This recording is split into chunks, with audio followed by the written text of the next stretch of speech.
And I just want to say welcome again to today's webinar. Today's webinar is actually joint with the International Center for Professional Development, or ICPD, and is titled the SMDP Informational Fireside Chat. So my name is Elizabeth Aguilera, and I am the SACNAS Professional and Leadership Programs Manager. I am actually coming to you today from our original homelands of Cheyenne and Arapaho tribes in Aurora, Colorado. I'm so glad that you joined us today, and I will be moderating the webinar as well as any questions that pop up in the chat. SACNAS is an inclusive organization dedicated to achieving true diversity in STEM. As the nation's largest multicultural and multidisciplinary STEM diversity organization, SACNAS creates space where all members, volunteers, and partners feel that they belong and can embrace their intersectional identities. SACNAS is based out of California, which is the original homelands to over 200 tribal nations, bands, and rancherias of Native American and Indigenous people. I actually, as I mentioned before, reside in Aurora, Colorado, where the Cheyenne and Arapaho territories also reside. I would like to take this time to acknowledge the original inhabitants of the various regions which we all live and work in, as well as honor the rich culture of the Indigenous people across the country. It's my pleasure to coordinate and host these informative and educational webinars as part of SACNAS. Again, for today's presentation, our speaker will be discussing ICPD's Scientist Mentorship Diversity Programs, or SMDP, and at the end of the introduction, we will follow with their presentation. So at this time, I would like to introduce Dusty, or Dusty Lynn Savage, who is the Programs Manager at ICPD. Take it away, Dusty. Hello, everyone. Thank you so much for taking time to come to our informational fireside chat. I hope you learn a lot and are interested in our programs, and I will be able to answer almost every question you have, hopefully all of them. So as Elizabeth said, thank you so much. I am part of ICPD, the International Center for Professional Development. We have several programs underneath our umbrella, but what I'm going to be speaking to you about is our Scientist Mentoring and Diversity Program, which we refer to as SMDP. And on this first slide, as you can see, these are some of our sponsors. They're actually all of our sponsor companies currently that we have that support our program. We are a nonprofit. You can see they're the big boys, they're Amgen, Janssen, Johnson & Johnson, Pfizer, GSK, Genentech, Medtronic. I won't name all of them, but you can read them there. And these are not only our sponsors that help sponsor us financially, being a nonprofit, but they're also where all of our mentors come from. So the mentors for our program will be executive level directors and above for our program. Next slide, please. So what is SMDP, you ask? It is our Scientist Mentoring and Diversity Program. And within that, we have two programs. We have one that is for the biotech and one that is for medtech. So it is a year-long mentoring program that pairs ethnically diverse students with senior executives in industry. And they will work in either the biotech, the medtech, consumer healthcare industries. So with your mentor, you're going to attend a training session that you get to learn about career opportunities, what is industry, how to make that transition from academia to industry, and it lasts a year. So after the in-person part, which this year we do get to be in person, thank goodness, it's been virtual the last 2 years. SMDP Biotech will be in San Diego this year from June 11th to June 15th. And then SMDP MedTech will be from October 22nd to 26th in Boston. We do bring you guys out. I'll go over into that in a little bit more, but it is a year-long program. So after the in-person training, you guys will continue to meet with your mentor once a month virtually. And that's the minimum requirement, is for you to work once a month with them. Next slide, please. This slide and the next slide, what you're going to see are just a list of some of our universities where our scholars have come from over the years. You may see yours on there, you may not.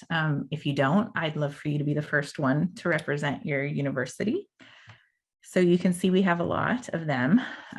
So program goals and benefits. I'm going to go over this and then I'm going to dive a little bit deeper into what the program benefits are for the scholars, the mentors, and our sponsor companies.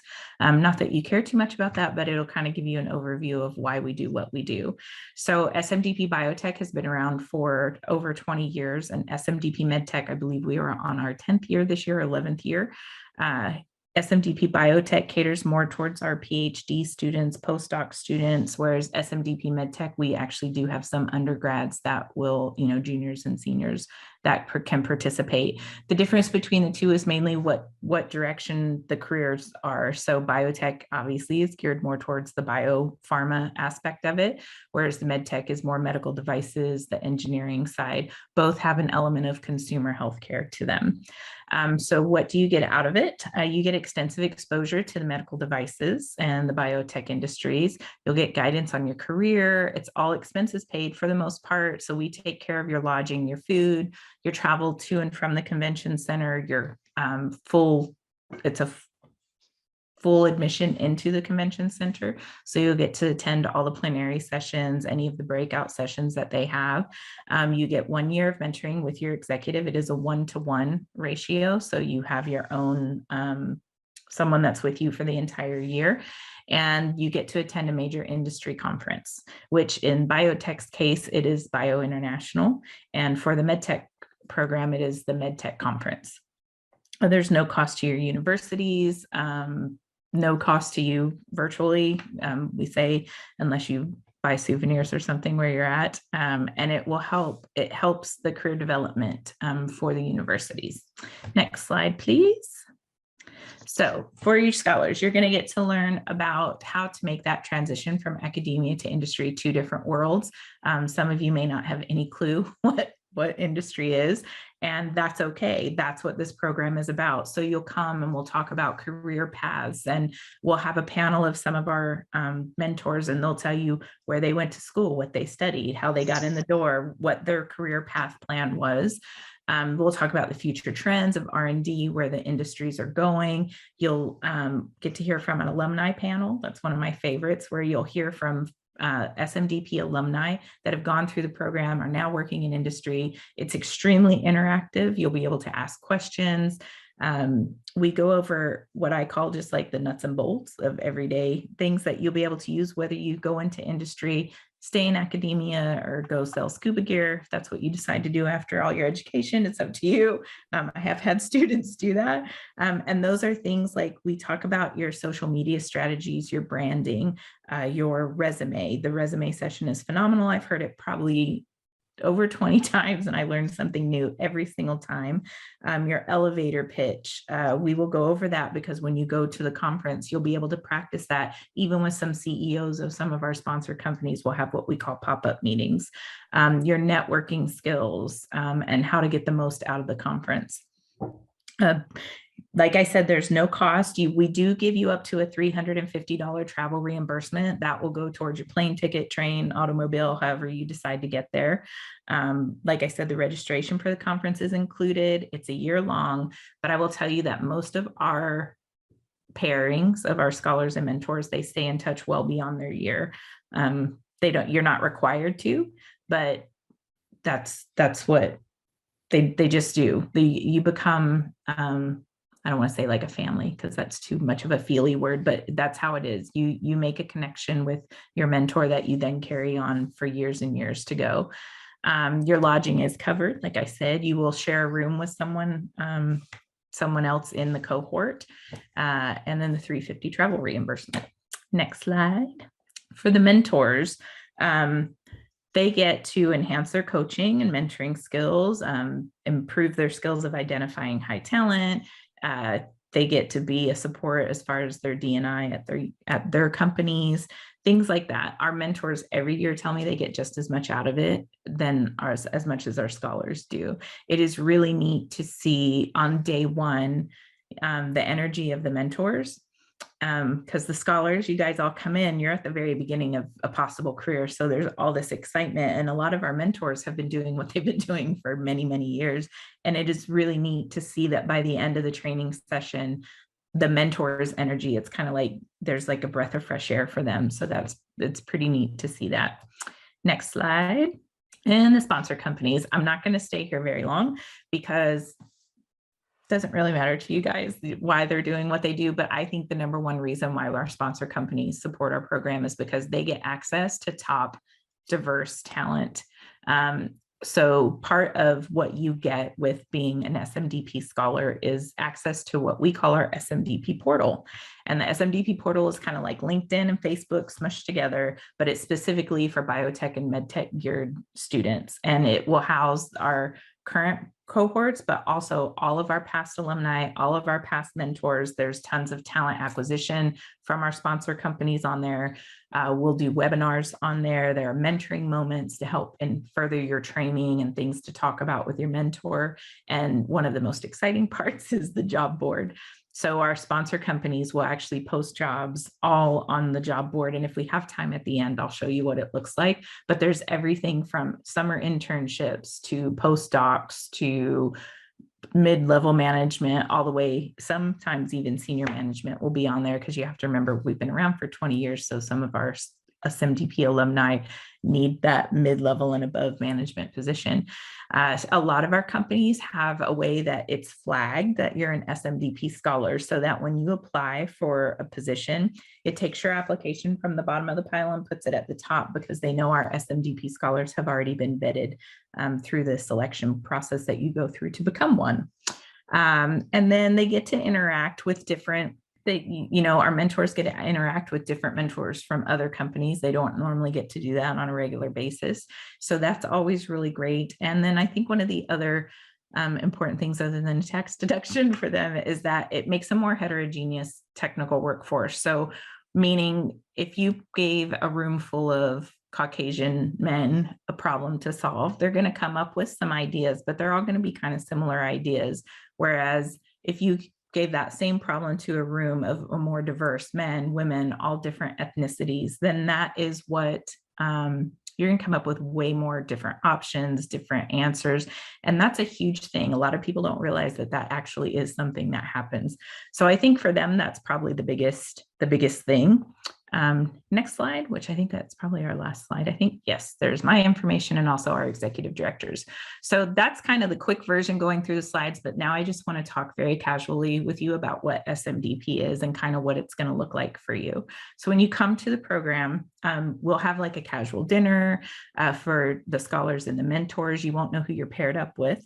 And then we have an opening night reception, which is this year it will be huge, because not only will your cohort be there if you're selected, but also our 2020 and 2021 cohorts, because theirs was virtual. So we're bringing them out to attend the conference. So there will actually be 3 cohorts at the reception, not at your training, just at the big reception, but you'll get to interact with them and hear how their year was, even though it was virtual. And I think that's going to be pretty fantastic. Your training days are going to be just what they sound like. We'll have speakers, we'll have panels, they'll be interactive. And then you're going to start what is called a personalized mentoring plan. And that's what you're going to work on with your mentor. So we build in time for you to have one-on-one time with your mentor during the training, in which you guys will start to talk about that. Where do you see yourself 6 months from now, a year from now, 5 years from now? And you'll kind of work backwards, and your mentor, that's what they're going to help guide you with on some of the things. Like they may say, oh, you should attend a conference, or you should reach out and connect, network, let's get your resume up to date, things like that. That's what their job is.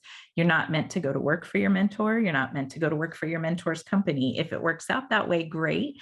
But I will tell you that it's very rare when a student an SMDP scholar goes to work for their mentor. I don't even know if that's maybe once, maybe in the 9 years that I've been here.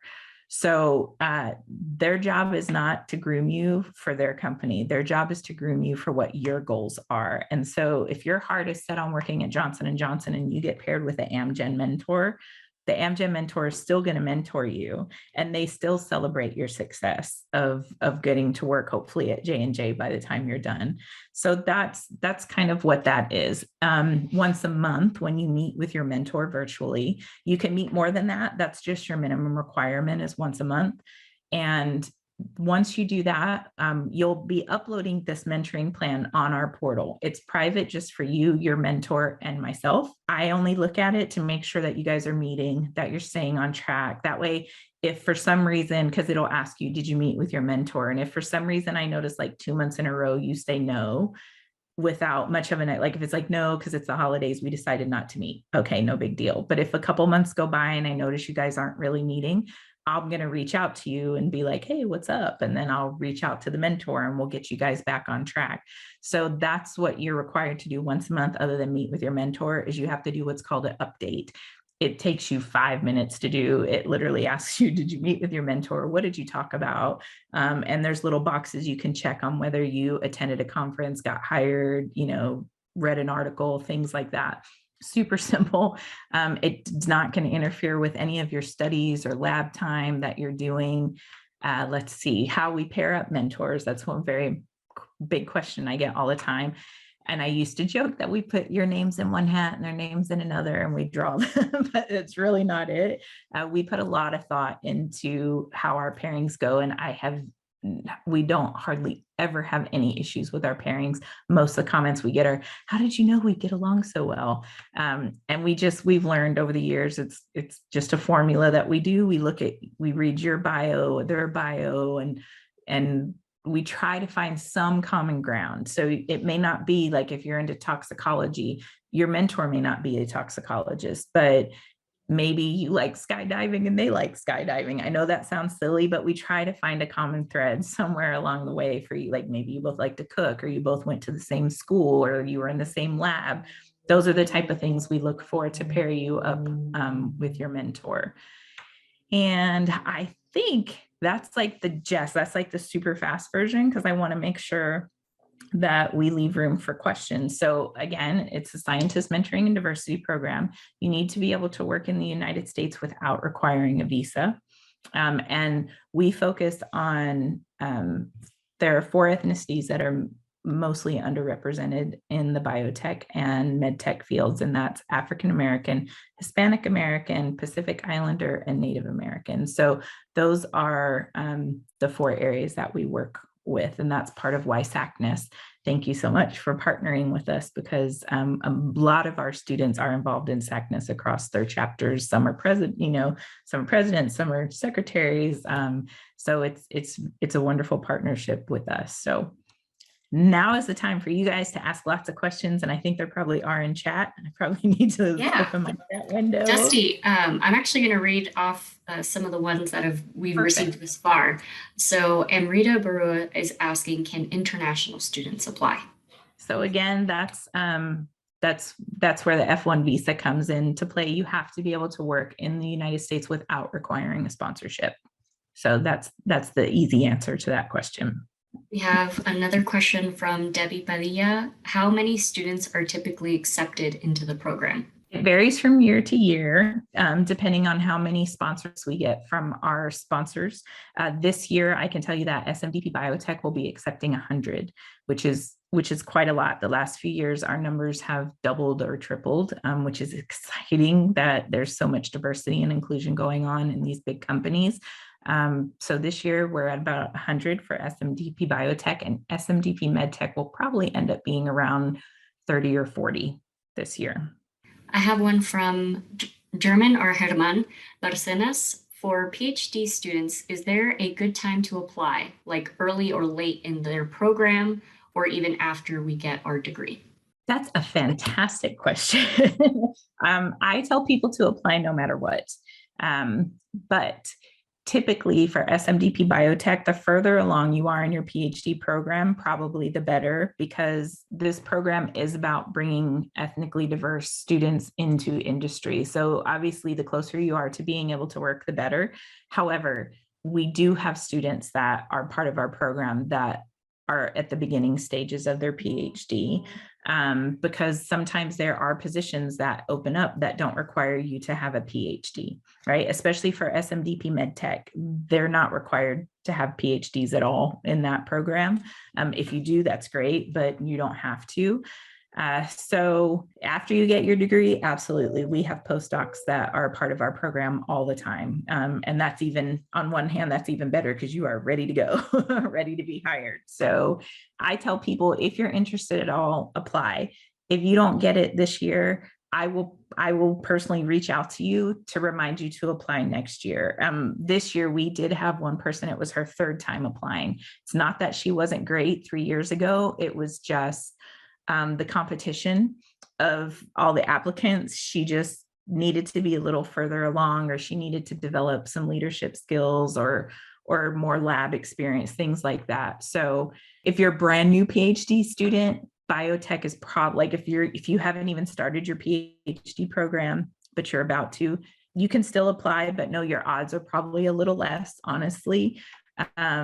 But medtech, you'd be fine. So that's kind of, if your interests cross over, I encourage you to apply to both programs, because you're allowed to do that, but you'll only be accepted for one. So how that works is when the first selection committee reviews the biotech program, because that one is first, that's who we review first. If you're selected for that, I just simply remove your name from the medtech. If you don't make biotech, I make sure that your application is still live for the medtech selection, which happens a few months later. We kind of have a related question, but just in case you have anything else to add, from Kiana Jimenez. Is the program mostly for early to mid-year PhD students, or are late-year PhD students able to apply and participate? Absolutely. So I'll just reiterate it. Late PhD students are well wanted in our program. Like it is, like I said, we will accept early and mid. They do make our program, but the further you are along in your PhD for biotech, the better. You do not have to be a PhD student to apply for biotech. I do want to make that clear. Like you don't have to be getting your PhD. You could just be getting your master's or something like that, and that's okay too. So yes, late year and graduate students are able to apply. And perfect sort of follow-up into this next question from Michelle Garcia. Can post-bac students apply? Absolutely. Absolutely. Perfect. We have a question from Courtney Ledford. I'm finishing my undergrad degree this spring and will begin a PhD program this fall. Can I apply to biotech programs at this time? You can, Courtney. Like I said, I know typically a lot of times it's the PhD. If you're in a PhD program, they'll look at how far along you are in your PhD program, but that does not mean that you won't get selected, especially because we have 100 spots available. I'm encouraging everybody to apply, no matter what. And like I said, don't take it personally if you don't get selected this year, but what if you did? What if you thought, oh, I'm too early in my PhD, I'm just about to start it, so I'm not going to apply. But what if you would have been selected based on your CV and your resume and your narrative? Because sometimes that's what happens, is maybe you're not further along than someone else, but your narrative of what you sent into us and your letters of recommendation are just so overwhelming. We have to accept you because you're phenomenal. So I hope that answered the question. We have another question from Herman Barcenas. Is this program more for people who know they want to be in biotech, or is it okay to be biotech curious? Yep, you can be biotech curious. Obviously, we hope you go into industry, and I would say it's in the high 70% or low 80% of the number of students that go into industry that go through SMDP, but you're not required to go into industry. So if you're just going, I don't really know anything about the biotech industry or the medtech industry, I'm kind of curious, absolutely, you can apply. This is the perfect program for that, because you're going to learn what the different career paths are and what is even available out there. That's what this program is all about. One question from Liliette Angeles. For the application in the narrative, what do you suggest we focus on? Should we talk more about science or mostly about professional goals? Any tips are helpful. Okay, so I'm going to try to answer that question without sharing my screen, because I think I need to log out. I'm going to read to you guys what it says on and I might end up sharing my screen anyway, just so you know. But for the narratives, what we ask you to do is to include Should be no more than 2 pages, single spaced. Describe how you think it will enhance your education, professional development, and also include your long-term career goals, your academic goals, your leadership experience, and your research focus. And then lastly, discuss how an industry mentor will impact your career. The one thing that I am going to say to you is that because we don't interview you individually, as of now, that's not anything that we've ever done. What we would like is to somewhere in there include why you want to go into industry or why you think you want to go into industry, because it's kind of the only way that we get to know you, if that makes sense. Like, don't just regurgitate your CV and your resume and your narrative. I want to see kind of who you are. Yes, include all of that stuff. Like I said, it's all really important, but there has to be a part of you in that so that we know who you are and your type of personality. For example, we'll get narratives where someone talks about how their mother had cancer when they were younger or passed away, and that is what gave them the inspiration to go into finding a cure for cancer, or someone, things like that. Does that make sense? Like, not too touchy-feely. Like, I don't mean like pour your heart out into it, but let us see a little bit of who you are in your narrative. So I hope that helped. We have another question from Michelle Garcia. When is the program deadline, and how does the application process work? So also, I guess, when should they expect to hear back? Okay, so the application deadline is April 1st, which I know is in a couple weeks. And the application itself can take you 5 minutes to fill out. It literally is who you are, your address, the school you go to. And then we ask for a narrative, your CV or resume, and 2 letters of recommendation. So I will say that the deadline is, yes, April 1st. So get the application part filled out as soon as possible, so I know you're applying.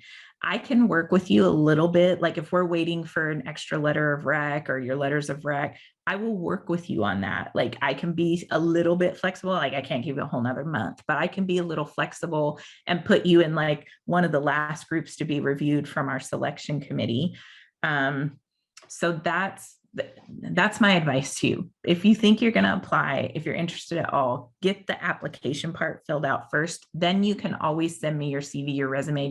You'll email it to me and say, hey, Dusty, add this to my application packet, and I'll take care of that for you. Don't wait till you have everything and then apply, because sometimes what happens is that when we start the review process and then I have someone that applies late, it just kind of mucks things up. And depending on how many applicants we have, I may not even be able to accept yours. But if you at least get the application part in, I can let them know, oh, hey, Michelle's going to be applying. We're just waiting on her letters of rec. And they just put a little flag next to your name to know that they need to come back and review you. So it is April 1st, though. The sooner you can get it in, the better for me. That helps me out a lot, just because it's a lot of people to keep track of their documentation and things like that. And let's see what else about the deadline. I think that's pretty much it.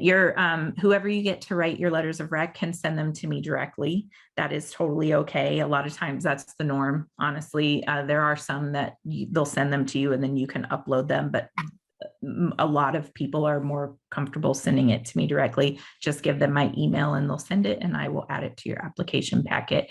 You'll find out, we usually give our selection committee, it's made up of our sponsor companies. Some are HR, some of our mentors. We've even had some alumni do some reviewing as well. They will review it. We usually try to give them a couple weeks. So I believe we're planning on letting the deadline's April 1st. I'm hoping by the very beginning of May, or the end of April, you should hear something. Sometimes the selection committee needs a little bit more time to review if there's a lot of applicants, but I will let you guys know that. Like, I'll keep kind of letting you know, and you can always reach out to me and be like, hey, I haven't heard anything. But you'll get a letter either way. You'll get an email that either says congratulations or thank you so much, stay in touch with us. Another question from Kiana Jimenez. In the application, do we indicate which program we want, or are we placed in the one that is more available at the moment? No, so there are actually 2 different applications. So if you're interested in both, you will have to actually apply to both. You'll have to fill out, and now your letters of rec can be the same, but I would just, whoever writes them, just have them only put SMDP as the program. Don't have them put SMDP biotech unless they're going to give you two, one that says SMDP biotech and one that says SMDP medtech. Just have them leave it as a SMDP program, and then you can use the letters of rec for both of your applications. Obviously your CV can be the same, the narrative can be the same, but I would probably tweak it to where it says either SMDP biotech or SMDP medtech, or you can leave it generic to the scientist mentoring and diversity program, which is probably the easiest way to do that. So no, you don't want, if you apply to both, if you are selected for biotech, that's the one you'll be selected for. You can always turn it down. I don't know why you would do that, because the training is basically the same, honestly, between the two programs. The difference are the career paths that we'll discuss, and probably and the convention that you'll be attending. Obviously, Bio International is geared towards the biopharma, whereas the MedTech conference is geared towards the medical devices. You'll get to see all the neat little cool things that they're coming up with in the next years to be. Perfect. Another question from Luyet. Can the letters of recommendation come from anyone? For example, if there's a faculty that knows you very well but recently retired, is that okay? Yes. So on the application page, you'll see that it says one from a faculty member in your field of study and one from a faculty advisor or PI. I'm flexible on that. I think as long as it's from someone who knows you and knows you well, it's okay. If you have a PI or a faculty advisor that will write it for you, that's great. I know sometimes I hear from my applicants and my scholars that the PIs aren't always super supportive of students looking into industry. And so if you don't want to ask your PI, don't ask your PI and just find somebody else. As long as there's two, it shouldn't be a problem at all. And if it ever is, I will personally contact you, but it has not been a problem up till now. Correct. And that actually leads to the follow-up of question from Debbie Padilla. Will our application be disqualified if the letter doesn't come from a faculty member or advisor? Absolutely not. You will not be disqualified. It just needs to be from someone who knows you and can validate the type of person you are. We have another question from Herman. How might we deal with potential conflicts in schedule for the conference? I have an internship with a collaborator in June on the East Coast. Is it better to wait for next year? Oh, Herman. Okay, so you have to be able to attend in person.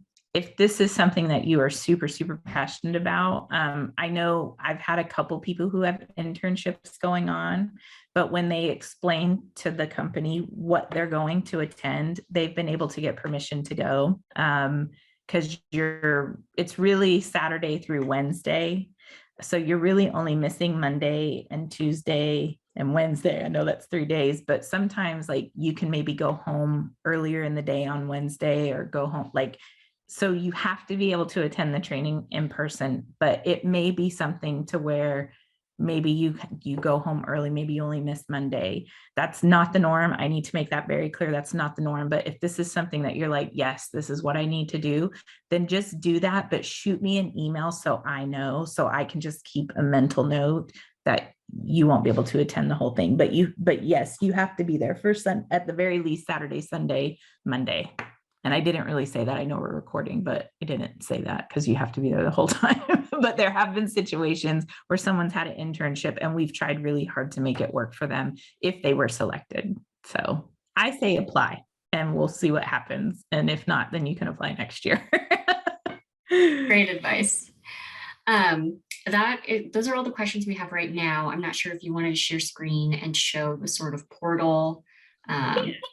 Yeah, let me do that. Let me show you guys. Okay, so this is our main SMDP page. Hopefully you guys can all see this. And on here is where you'll find pretty much answers to, I'm sure, most of your questions. It'll tell you what is SMDP. It'll tell you who can apply. So you'll see here it's PhD, postdoc, baccalaureate, graduate, and these are our, our 4 ethnic groups that are the most underrepresented that we work with. It does tell you have to be able to work permanently without needing a visa. How do you apply? But what I want to show you is when you click on, say, the biotech one, it's going to give you a list of disciplines. Please do not freak out if your area of expertise is not here. We can't have them all. We try to pick some of the more popular ones to have on here. So these are the discipline and skills for the biotech. It will tell you what to put in your resume. Right here, we kind of tell you what to include on there. That's very important. There's no length on your resume. Like, people ask me that. There's no length. The letters of rec, again, it tells you where they come from. And then the personal narrative. It is single spaced. That's the only thing. Like, I've had people ask me what font size, there is none. Just give us what little bit about you and just keep it single spaced. But you can see the application part, super simple, you guys. It literally will take you 5 minutes tops to fill it out. This is where you'll add your documents. But again, you can submit it without the documents and then just send me your documents as they come in and I'll add them for you. If we look at the MedTech one, you will see that the disciplines are different. So most of these disciplines have some sort of engineering, robotics, transplantation in it. We do have some that overlap, especially lately in the last few years. I will say the biotech and the medtech worlds are they're meshing a little bit more than they ever have. So, but it's the exact same application. But you do have to if you're wanting to apply to both, you do have to fill out 2 separate applications. As for our portal, and this is what the portal will look like. So again, you'll have access to that. And this is something that you'll have for life. It doesn't matter, like, once your year's over, you'll still be able to be a part of this. You get to connect. You can see 9 new jobs have been added just this past week. I get a little pop-up every time I log in. So recent jobs are down here, but I'll take you to the job board so you can see we have mentoring moments. So these are just little things that you can click on and it'll tell you, like, believe in yourself, the perfect mentorship. There's a bunch of them on here. Chiamaka, she's one of our most recent. I'm so excited to see her on here. Actually, she just accepted a internship this summer. So she normally would have been coming out to go to the conference because her year was virtual, but she just emailed me and said she can't come because she's going to have to be in her internship. So she can't come, but her training was virtual. And they'll ask, is anybody attending a conference? Like, this is just areas in which you'll connect with people. Sometimes you can see here, Evadera put an internship announcement. If they're looking for recently minted PhD graduates, like, there's all kinds of stuff on here. If someone gets a job, a lot of times I'll celebrate it on here and be like, let's congratulate so-and-so for getting a job. Let me move my little finger so I can see. So under the jobs tab, so this is where you'll be able to search for pretty much any job you want. They usually go newest on top. Sometimes that gets a little skew, but like if we did the word internship, it's not going to work today because that's how it is. We're working on our portal, and sometimes when we fix one thing, it puts a bug in another. So that's probably what's happening. But you can go through and you can just scroll and see, like, here's the senior scientist, regulatory affairs. Here's a postdoc fellowship at Johnson & Johnson. So, and you'll be able to click on it and it will tell you, here's a description. And usually at the end, there's a URL for you to apply.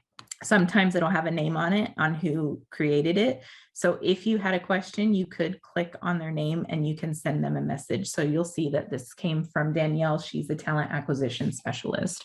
You'll be able to search throughout all of our alumni and our mentors. So like if we put in toxicology, if that's your thing, and you hit go, it will pull up all the people who have toxicology somewhere in their bio or their resume. So that's kind of how it works. Samira, she is one of our scholars. She's from, from Biotech 2020. So she's one of our recent ones. And she already now has a job as a translational safety scientist at Amgen. So, but somewhere probably in her bio, and you'll get to put your LinkedIn. I'm probably sure it's probably here in her bio somewhere, but you will have your, see toxicology right there. So you'll be able to search for anything that you have. We do have a projects page. I won't go into that too terribly much, but over here on our projects page, you'll be able to create a project that's based on like something that you're studying. We have it, like some of our companies will even put some in here, but I know, let me see if the gene expression one is up here. This was created by one of our students. So she's doing breast cancer and nutrigenomics. So she created a page and people can collaborate with her. So people can add and make posts and ask her questions. That's all just included in just being a scholar. Where our webinars will be, our scholars, if you click on that, you'll be able to see each year, like who we are. So if we click on our 2020 biotech, it'll pull up all of our scholars. And so if you want to get to know someone, you can create connections, just like Facebook. It's the same type of thing. These are some of our pictures from some of our previous years. These are some of our scholars and our mentors when we were in person. It's so lovely.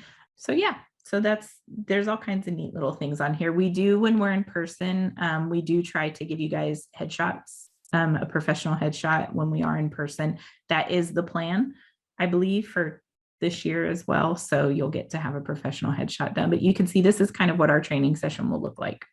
You'll be sitting with your mentor and paired up so that you can work on your personalized mentoring plan. That's kind of what it looks like. So we do have a quick question from Kiana. Do many of the program alumni become a mentor once they have found a job? They do, actually, and it is the coolest thing ever for me. Having been here 9 years, I don't want to say I look at the scholars as my kids, because I'm not quite that old yet, but that is how I look at them. And so I celebrate your successes as you guys, I get message. We have groups on WhatsApp.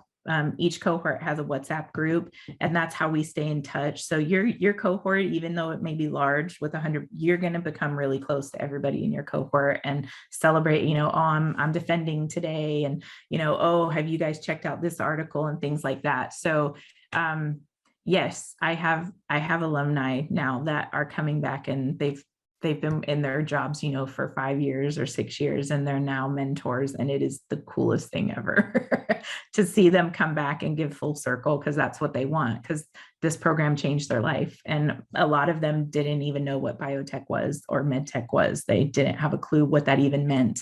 It was like a foreign word to them, going into industry. And they did this program, and now they're working for companies that are literally changing and saving lives. And then they come back and get to mentor new scholars. It's pretty cool.